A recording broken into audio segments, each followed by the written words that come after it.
Gede Wirejayawisna sampaikan pandangan umum fraksi Nasdem, PSI, Hanura DPRD Bali, stok turis asing berulah, optimis APBD dan PAD Bali 2 digit.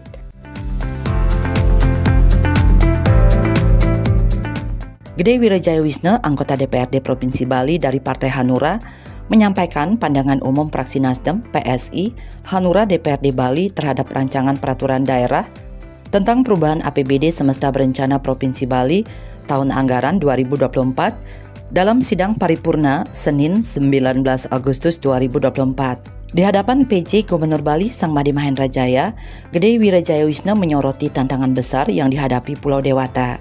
Ia juga mengingatkan pentingnya menjaga kualitas pariwisata dan melindungi pekerja lokal dari persaingan dengan wisatawan asing yang mencari nafkah di Bali. Politisi Hanura asal Buleleng itu juga menekankan urgensi peningkatan pendapatan asli daerah PAD melalui strategi seperti peningkatan pungutan wisatawan asing dan eksplorasi perdagangan karbon. Dengan begitu, dirinya optimis PAD dan APBD Bali bisa naik signifikan mencapai angka 2 digit. Pertama-tama, kami dari fraksi Nasdem, PSI, Hanura mengucapkan selamat hari ulang tahun ke-79 Republik Indonesia. Kami juga menyampaikan apresiasi yang tulus kepada seluruh anggota DPRD Provinsi yang hadir dalam sidang hari ini. Tidak lupa kami mengucapkan terima kasih kepada pemerintah Provinsi Bali serta semua pihak terkait atas dedikasi dan kerja keras mereka dalam menjaga stabilitas dan mendorong kemajuan provinsi kita selama periode ini. Pimpinan, Saudara PJ Gubernur, serta hadirin rapat paripurna yang kami hormati. Kami fraksi Nasdem PSI Hanura memberikan pandangan umum terhadap Raperda tentang perubahan APBD semesta berencana Provinsi Bali tahun anggaran 2024 sebagai berikut. Pertama, pendapatan dan belanja daerah. Adanya selisih antara anggaran pendapatan daerah dengan anggaran belanja daerah mengakibatkan terjadinya defisit sebesar 929 miliar lebih yang disebabkan oleh target sumber pendapatan daerah yang tidak tercapai.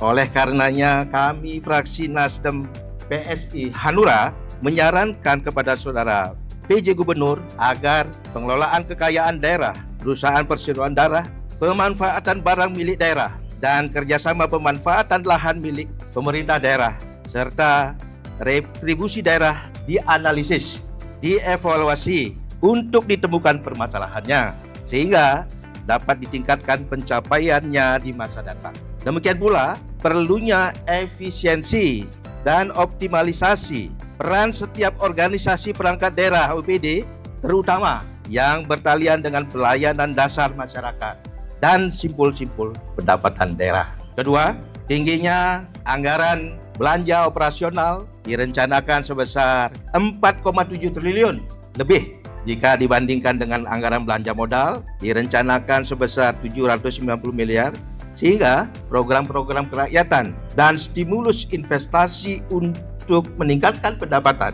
daerah tidak terlaksana secara maksimal. Untuk itu, Saudara PJ Gubernur akan melakukan peninjauan terhadap belanja operasional melalui realokasi dan rasionalisasi yang mengutamakan segala prioritas kebutuhan masyarakat, sehingga mampu menambahkan anggaran belanja modal. Ketiga, dalam upaya meningkatkan pendapatan daerah, kemudahan berinvestasi dan kepastian hukum masih menjadi isu utama. Namun, kami menekankan bahwa kemudahan berinvestasi di Bali harus terukur.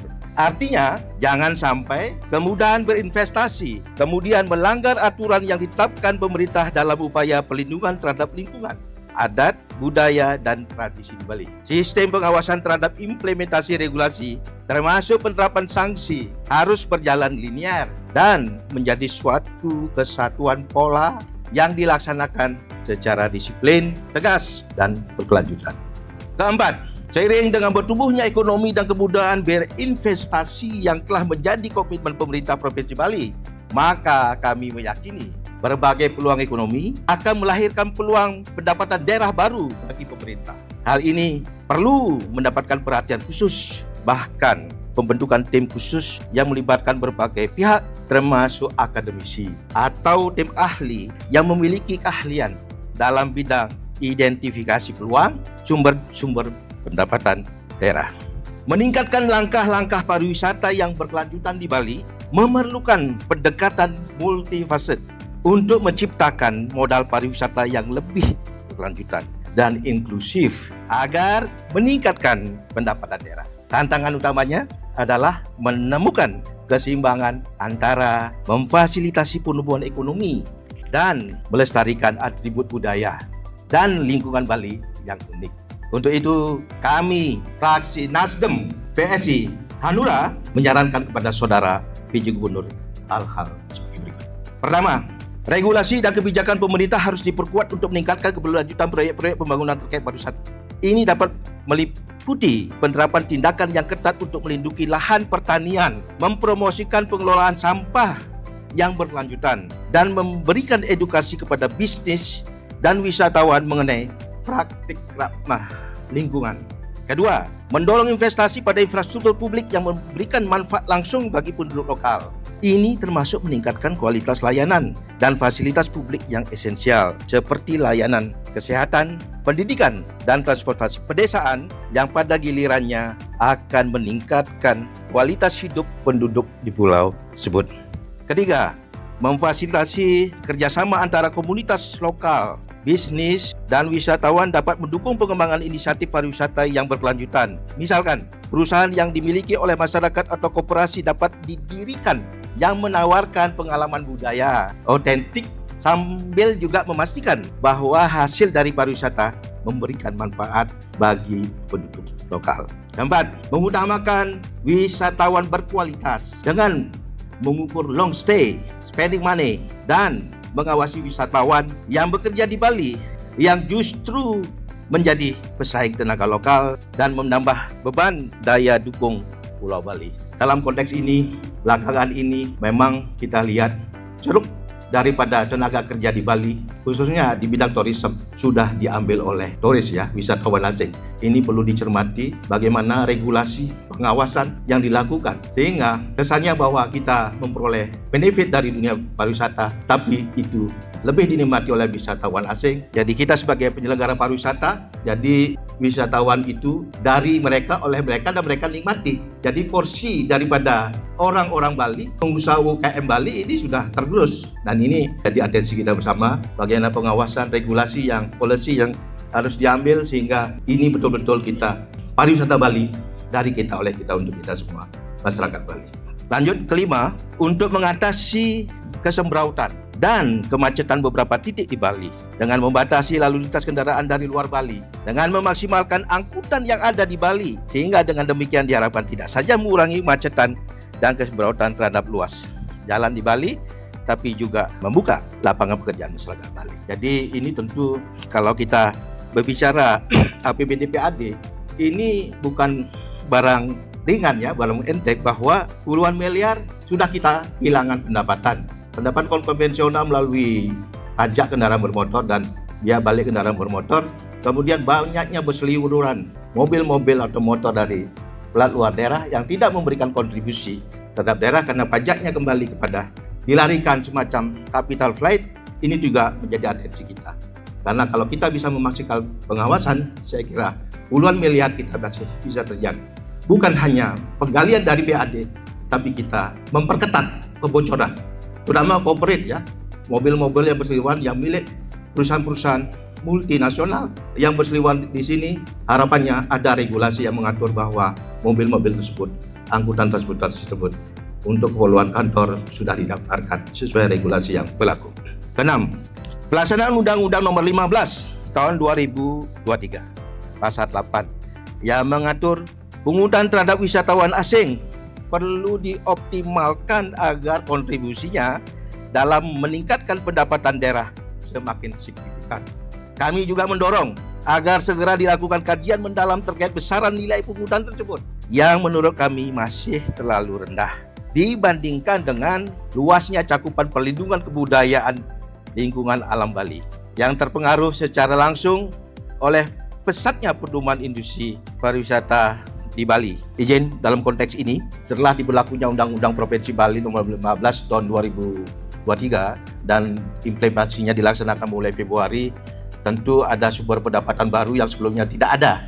Kita harus bersyukur, tapi dalam implementasinya tidak berjalan secara maksimal, tidak berjalan secara optimal. Tentu ini menjadi evaluasi kita bersama, baik pemerintah dan lembaga legislatif, rekan-rekan DPRD untuk senantiasa mengkaji secara mendalam bagaimana seharusnya di lapangan. Karena ada beberapa wacana, misalkan pungutan sudah dicantumkan di tekad. Nah, itu apa kendalanya? Kemudian ada juga wacana bahwa sudah wisatawan asing itu sudah ditarik dari negara asalnya.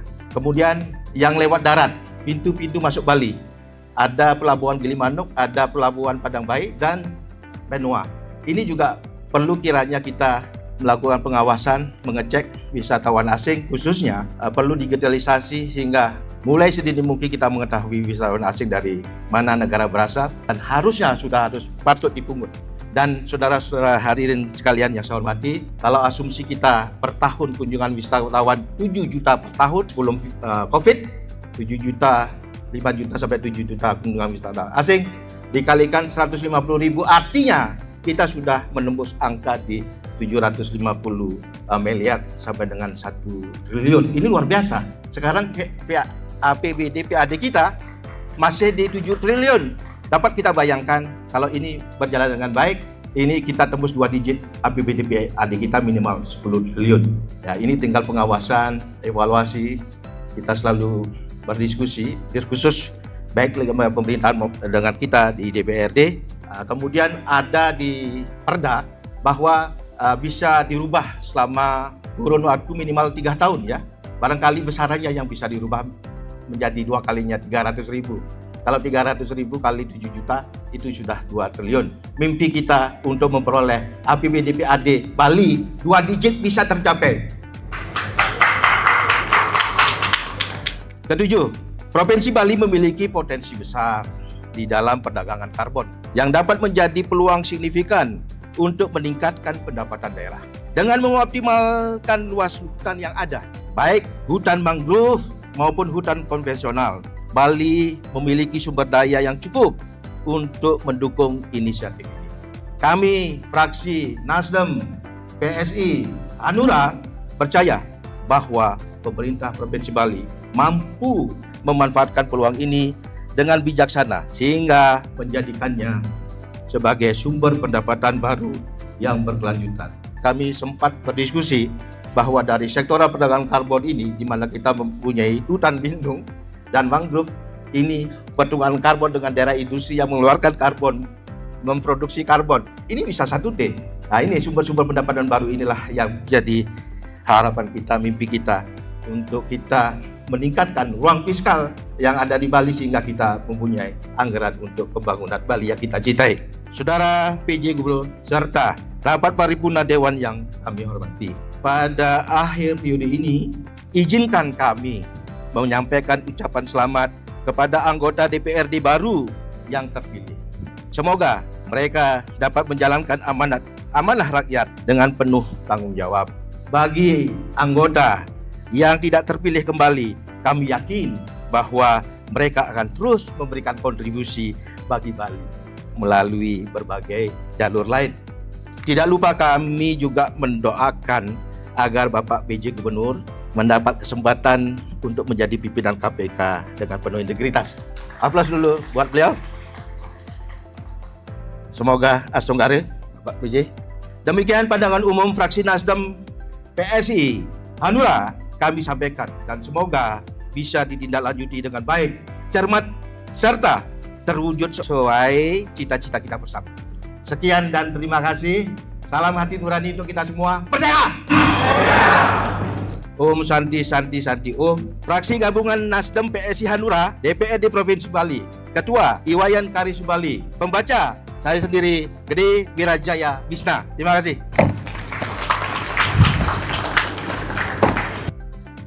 Meski tidak lagi terpilih sebagai anggota DPRD Bali untuk periode 2024-2029, Gede Wirajaya Wisna berkomitmen untuk terus berkontribusi demi kemajuan Bali, menghadirkan ide-ide segar dan aksi nyata untuk masa depan Pulau Dewata yang lebih cerah.